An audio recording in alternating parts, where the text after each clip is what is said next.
This video is sponsored by BuyMode shopping app. BuyMode e-shopping application is one of the best online shopping app now available on Play Store and App Store. Click below link and install application. Thank you. Hi friends, welcome to குறிஞ்சி.com. இப்போ குழந்தைங்களுக்கெல்லாம் school திறந்தாச்சுங்க. நம்ம காலை நேரத்தில் பரபரப்பான நேரத்தில் இன்ஸ்டண்ட்டாக செய்கிற மாதிரி ஹெல்த்தியான ஒரு பிரேக்ஃபாஸ்ட் அண்டு டிஃபன் ரெசிபி பார்க்கலாம். இது நீங்கள் குழந்தைங்களுக்கு லஞ்ச் பாக்ஸில் கூட வச்சு அனுப்பலாங்க. அவ்வளோ சாஃப்டாக இருக்கும். இந்த பால் சப்பாத்தி, இது வந்து பால் சப்பாத்தின்னு சொல்லுவாங்க. இந்த பால் சப்பாத்திக்கு நம்ம சைட் டிஷ் எதுவுமே ரெடி பண்ணணும்னு அவசியம் இல்லை.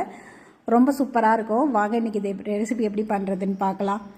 இப்போ இதுக்கு நான் 1 கப் அளவுக்கு கோதுமை மாவு எடுத்திருக்கேன். இது கூட ஒரு 1/4 ஸ்பூன் உப்பு, 1 ஸ்பூன் அளவுக்கு சர்க்கரை சேர்த்துக்குங்க. ஒரு 1/2 ஸ்பூன் நெய் சேர்த்துக்கலாம். இது வந்து நல்ல ஒரு ஃப்ளேவர் கொடுக்கும். இப்போ இதை நல்லா ஒரு வாட்டி கலந்து விட்டுட்டு கொஞ்சம் கொஞ்சமாக தண்ணி தெளித்து நம்ம நல்லா வந்து டைட்டாகவே இந்த மாவு பிணைஞ்சிக்குங்க. மாவு பதம் பார்த்திங்கன்னா இந்த பதத்தில் இருக்கணும். இப்போ நம்ம 1 கப்பு மாவு எடுத்தோம் இல்லைங்களா, அதில் வந்து 5 உருண்டை உருட்டி எடுத்துக்கலாம் நம்ம. இப்போ இது உள்ளே வைக்கிற ஸ்டஃபிங் நம்ம ரெடி பண்ண போகிறோம். இப்போ இந்த மாவு அப்படியே இருக்கட்டும்.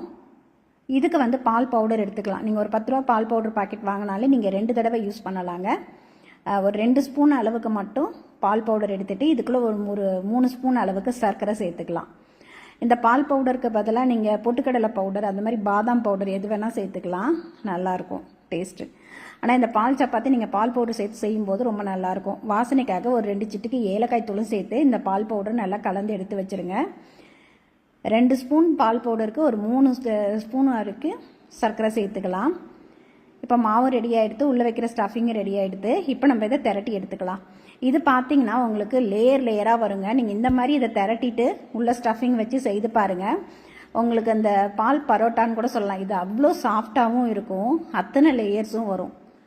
இப்போ ஃபஸ்ட்டு நல்லா நம்ம கோதுமை மாவு தொட்டே நைஸாக திரட்டிக்கிங்க. இன்றைக்கி இதை நான் வந்து கோதுமை மாவில் செஞ்சுருக்கேன். நீங்கள் இதே ரெசிப்பியாக மைதாவிலையும் செய்யலாம். கோதுமை மைதா ரெண்டும் சேர்த்து கூட செய்து கொடுக்கலாங்க. நான் முழுக்க கோதுமை மாவில் செய்திருக்கேன்.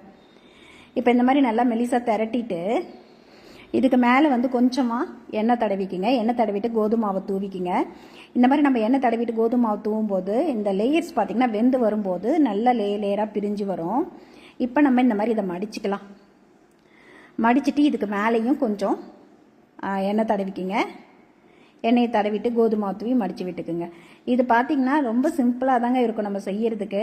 ஆனால் சுட்டு எடுக்கும்போது அத்தனை லேயர்ஸ் வரும். நல்ல பரோட்டா மாதிரி இருக்கும் இது. இப்போ இதுக்கு மேலேயும் கொஞ்சமாக மாவு